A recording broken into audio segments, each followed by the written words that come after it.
Whenever you see photographers online, what you're really seeing is their curated greatest hits, their best milestones, the goals that they've already reached. And what you don't really see is where did they actually start from? In this video, I wanted to share an interview that I've had recently with Bimma Williams, a person who is starting to create resources for creative freelancers who are just getting started. And I got to be able to share the start of my journey of when I booked my first wedding photography client.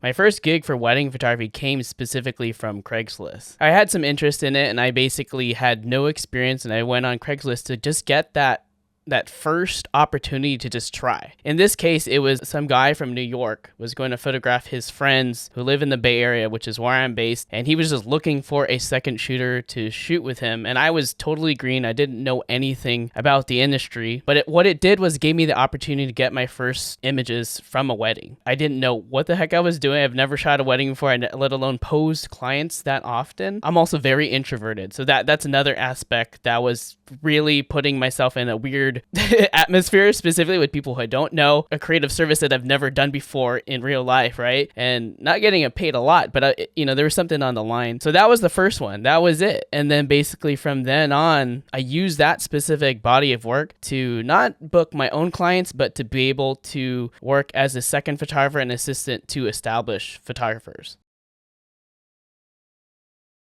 One thing that I also did in 2013 is I did this photo a day project, so 365, just to challenge myself to put in the reps over and over and over to build some type of quality aspect without any type of risk and figure out what my creative taste was. And it was through that particular project that I got a lot of attention from my family. I got the attention from some brands actually, and I got the attention of the internet. So basically the reason why I made my first website was because I made all these photos of Legos. So I call them Lego minifigure portraits. They're still on my website if you go on my portfolio. Basically, little Legos, I would take them really close up and put them in some type of environment, and I would take a photo of it. And that actually got viral on the internet. So I was like, I need to point these people to something. So I made a website. And that was kind of how I got the ball rolling on that. And it was that particular year that I also just figured, let's just see if this portfolio can get me a Craigslist job for a wedding. And that's kind of how it snowballed from there. And before we continue with the rest of the interview, I wanted to take a moment to thank today's video sponsor, Squarespace. So I've actually been using Squarespace for over 10 years. The website that I talked about in this particular interview was made on Squarespace. Their templates and easy to use interface made it incredibly simple for me to create my first website and make it look professional looking without any type of coding experience. This Squarespace website was an essential part of how I built my photography business. I used it to showcase my portfolio, share recent work on my blog, and receive inquiries from potential clients through a contact form. If you're one of those photographers relying on your Instagram profile as a sole place to share your work and build your photography business, I would really consider making a website on Squarespace. You can visit squarespace.com/Reggie Ballesteros to start a free trial and get 10% off your first purchase of a website or domain. Thank you again to Squarespace for sponsoring this video, and please enjoy the rest of this interview.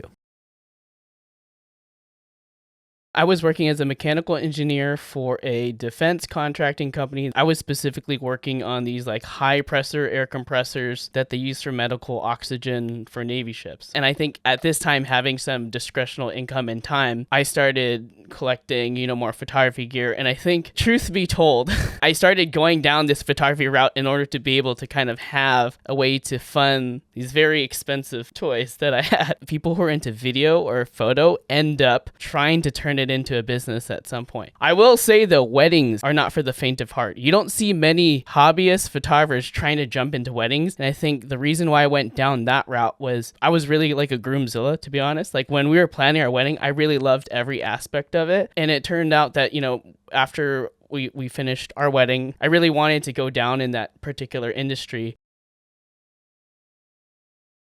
It was a online forum that I basically just put up my images and hey, I'm curious if anybody's looking for assistance or whatever. And I was able to kind of break into a network within the Bay Area and really thrive by just working with 2 or 3 different photographers. And I was humbling myself. I carried a lens bag. The first 8 to 10 weddings that I didn't photograph. I carried a bag and I just watched the photographer. Anytime I thought he needed to change his gear, I would be ready and I give it to him. Yeah. And then I eventually worked up to a point where he was able to say, okay, you can bring one camera and one lens, and I will give you a specific assignment that day. He had a second shooter and I was the assistant, and I would have my little assignment. Sometimes I just literally had one angle that only something would come up once in a blue moon. So he didn't even know if I would shoot that. For me, it was really about the environment. It's about understanding the pressure, the stress, logistics, driving, all these things that are outside of that specific creative service, to the point where I actually booked my first wedding. I want to say it was in April of 2014. So I was like grinding, trying to second shoot and assist for as many as I could before the wedding came up in November. A lot of people just go out and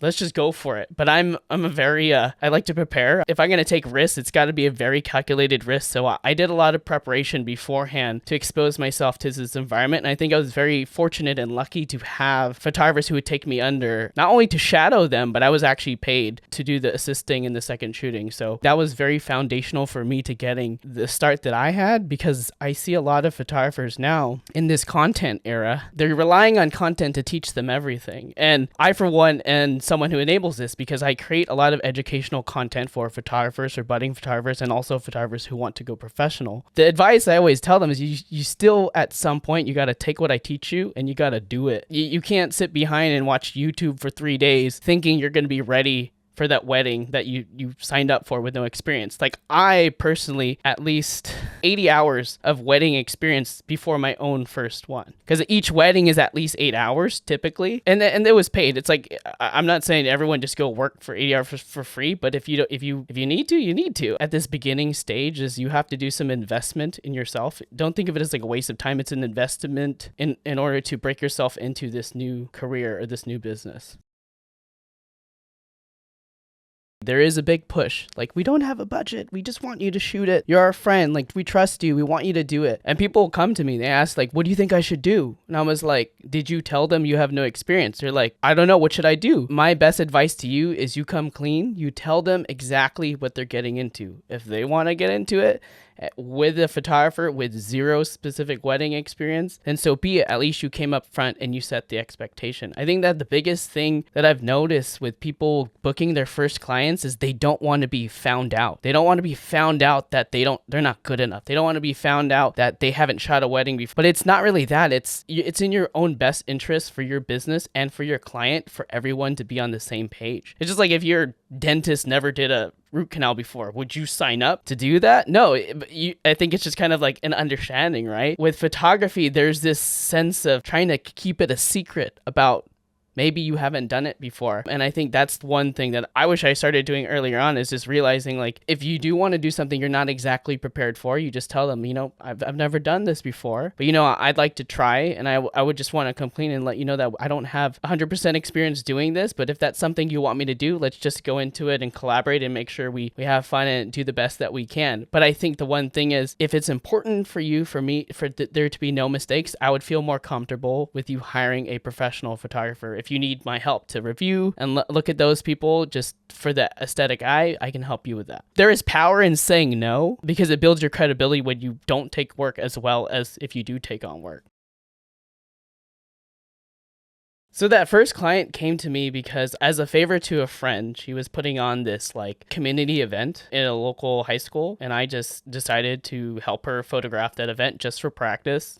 I didn't get paid for anything, but I just figured, hey, I could photograph this. They want me to do it, so I did it, and I put those photos up on a blog, and then they used it for the marketing material for that particular event's website. And the couple who was looking for a photographer said, hey, who was the person who photographed the event? Because we want to hire that person. The funny thing is, they hired me specifically because I had all these Lego photos on there. There is a lot of people who say, like, you got to be super niche. The funny thing is, the selling point that I had was actually like the personal work that I put on my particular website. So it's pretty interesting. So from that point, I set up a meeting. I tried to scramble together a contract, all these different things. That was basically how that first client got booked.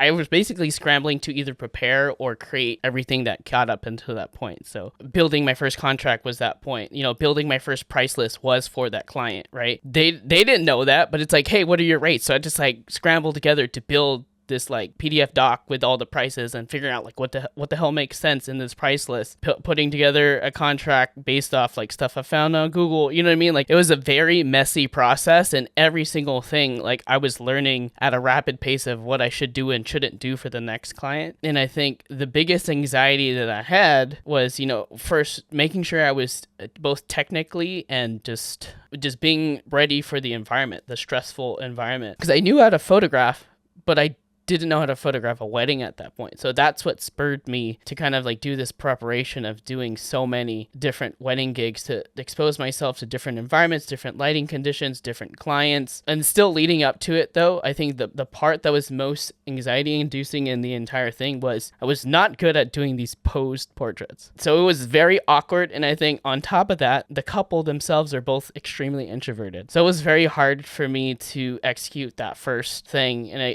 it got to the point where I was very self-conscious that I didn't want to push them too hard to pose. I didn't know if it looked right. Yeah, I did. I had a lot of stress with that. It was basically being able to, edit, do all these weddings on the weekends. A lot of the workload happened at night. So basically, I'd spend evenings editing and dialing in my process. But I think the nice thing is I didn't know how good I had it at the time, but I didn't have any kids. So I was able to do all those things. That's kind of how it happened. I like the work that I was doing. And I think the one thing that I've really come into terms with now, and that I actually tell a lot of my audience, is it's okay to have you as your investor in your own business and craft by having a job.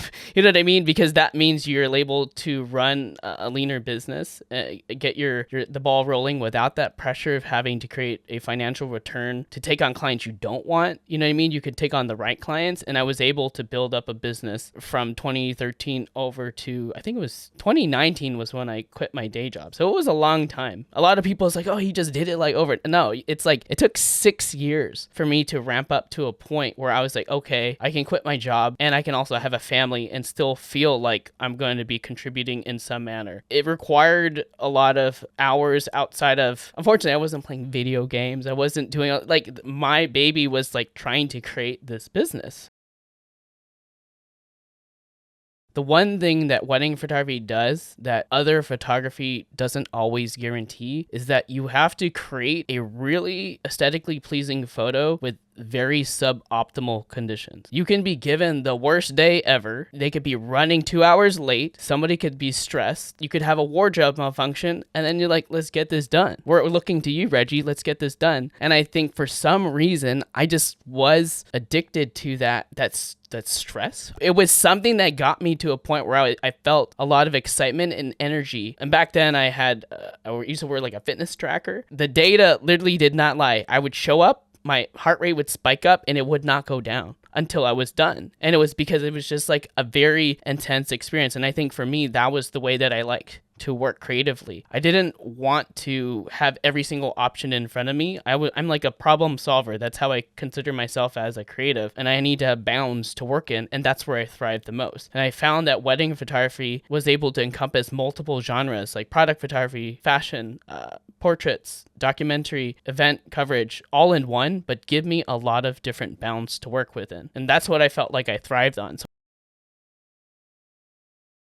I probably still have the spreadsheet. I'm not going to look at it, but I probably still have the spreadsheet where I just like came up with like the billable hours that I thought I was doing, and trying to guesstimate like how long it take to edit, how long it take to do this, like gas, like what would be accounting costs or in terms of like, overhead for emails and things like that. And I think from that aspect, I was a little bit ahead of the game because I feel like some photographers, their pricing is, let me look up 5 other photographers in my area and let me just kind of like undercut them just a little bit because I don't have as much experience as them. Looking back on it, I wouldn't have done it the same way. And I think that's something that I try to teach my audience is like, there is a whole different way to look at this if you're trying to either 1, create a growing business, or 2, like actually leave your 9 to 5. The thing you actually have to look at the most is how much money do you actually want to make? You cannot create a sustainable business if you can't even just feed yourself, if you can't pay for your kids' diapers, if you're supposed to be responsible for a certain amount of income to you or your family or your household, you got to know that number. If it's zero, if you live at home, fine, it's zero. That's good. That's fine. You can run lean. But I think people always start with, no, I need to price it here and then scale.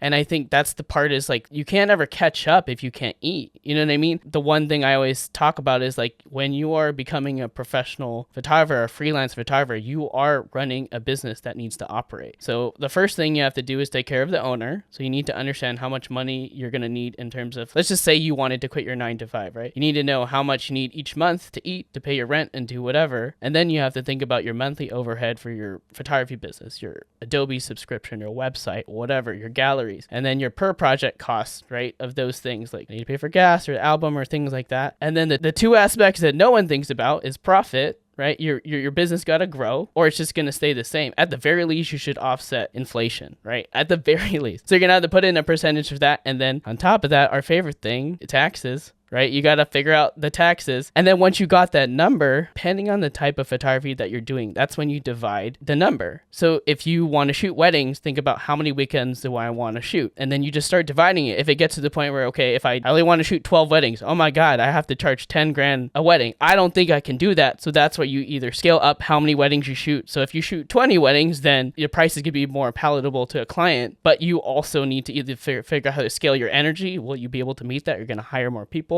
On the other flip side, you can also scale your value to reach a higher tier client if that's what you please. A lot of people work around like looking at other people's businesses, even though they're not running those businesses. My mentor charged over $10,000, but he also did so much more in his specific business development. He met with planners. He had no children. He wasn't married. So he had a different type of lifestyle that I could never recreate. And then I also just knew I can't reach his specific clientele. I'm going to go after this specific one. If you want to build a sustainable business, it has to start with the numbers, unfortunately. And I know that's, as creatives are like, well, I ran away from my 9 to 5 because I didn't want to think about this stuff. You're running away from your 9 to 5 to start a business. It's not just to be a freelance creative. And I think that's the thing that a lot of people don't understand is you're signing up to be more than just a photographer.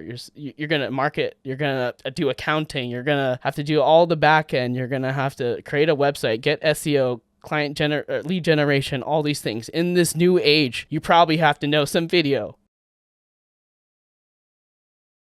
The first one is like, I think it was like 1950. So it's 1950 for like, I want to say 10 hours, 2 people. So that's, at least for me, like that is very undercutting of what, like if I were to shoot that same type of deliverable now, it would be over $8,000. When I closed the doors to my wedding photography business, my pricing was $5,500 for just me only, 8 hours only. That was it. It was a very lean, like I got to a point where I didn't want to hire somebody else. So I just got to a point where I figured out how to do it by myself. And I crafted a story to be able to tell my clients why they should trust me to do it by myself. And when they thought, like, oh, you should do it this way, I was like, if you need 2 photographers, it's probably a logistics thing. So let's think about how we can change the timeline a little bit as opposed to trying to just hire 2 people. When a client has questions, there's a very easy tendency to start explaining and defending. You don't know you're doing it. Do you have 2 shooters? You're like, oh, this is why you don't need 2 shooters. You'll start doing that, right? And I learned that if I just stay calm, like that's a great question. That's a great concern.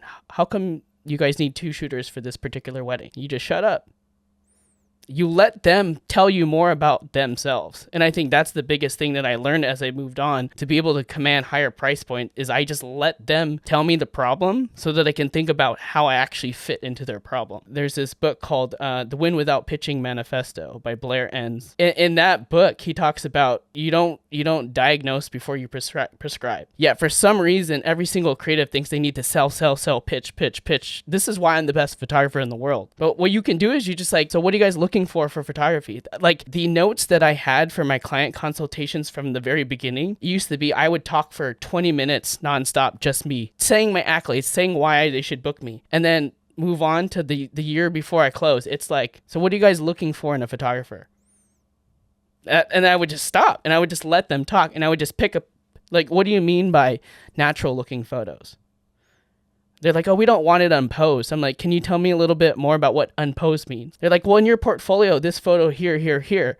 I'm like, what if I told you that every single one of those photos was micro posed to the T? So you're not looking for unposed photos. What you're looking for is a photographer who can make you look like you're not posing. And I can do that for you if that's what you want. If you want someone who's not going to pose you, I can recommend you to my friend. When me and my wife were still dating, we had a long distance relationship. I was in she was in Northern California, I was in Southern California. I know it's the same state, but for us it was 500 miles away. So we didn't see each other that often. So our first summer back, we both are Asian, so we have very strict Asian parents that, they didn't want us hanging out too often, just doing whatever. So we both signed up for a film photography class at a local community college because she had interest in photography. I just wanted to hang out with my girlfriend. It turns out that I ended up liking photography so much, and I'm a bit big into tech. I like electronics and things like that. So, obviously I got this freaking streaming setup, right? Like I kind of like this stuff. So that brought me down to the point of being a hobbyist photographer. That's not enough, right, to keep somebody into a creative field. I think the biggest thing for me that first kept me into photographing for other people was that I felt like everyone deserved to have very great images of their special life moment. So whether you're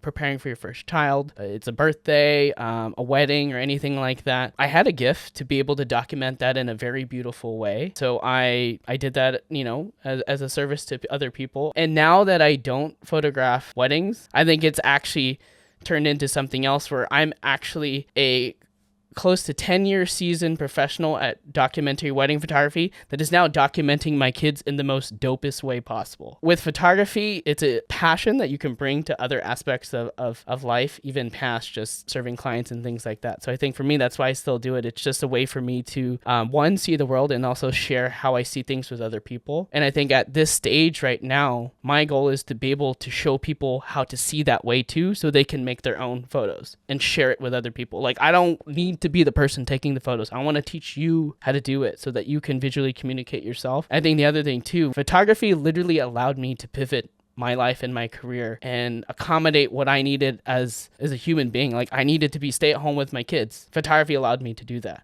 I needed to pivot, close down my photography business, and go back to full-time working. My new field that I'm working in is in it's like an AI tech for photography. So it's not just engineering anymore. I've moved into this different industry that only because I was a photographer, because I educated people about it, and because I had a technical background, that I moved to it. So I think the fact that this craft has given me so much is why I want to be able to, if people are going to be juiced about it, I want to help them get juiced. But I think that's just where I am right now. Like, my mission is to teach 1 million people to become photographers. And it's not just to buy a camera and make cool images, but it can be done just seeing light and shapes around the world in moments with just more intentionality, so you can cherish everything.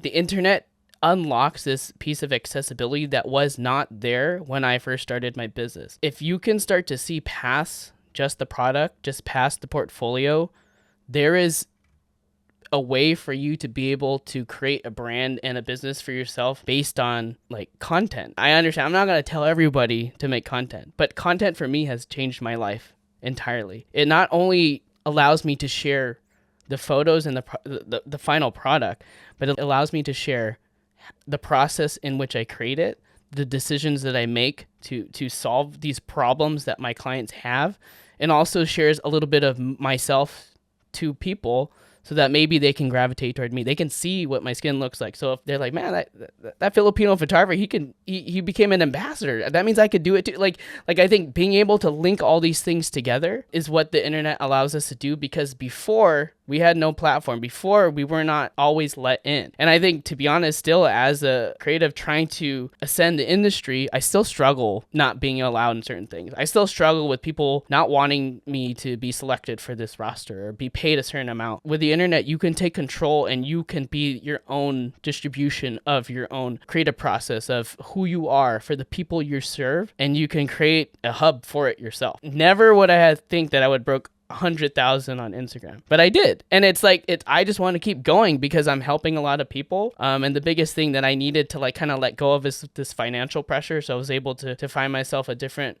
role that allowed me to really go back and just do the work for the work's sake. And it's not to say that I don't want people to go down this path, because again, freelancing allowed me to get where I am here. Allowed me to spend virtually every single day with my 2 kids. Something that a lot of, fathers, like parents, don't have guaranteed. I was spending every day to the point where I was sick of them. And I think that was a crazy thing, right? I had that opportunity, and it was because I was able to create income on the weekends and things like that. Yeah, if you're wanting to use your creativity to unlock doors, to also, I think, not only unlock doors for yourself, but unlock doors for your people, for your crew. This is the way to do it.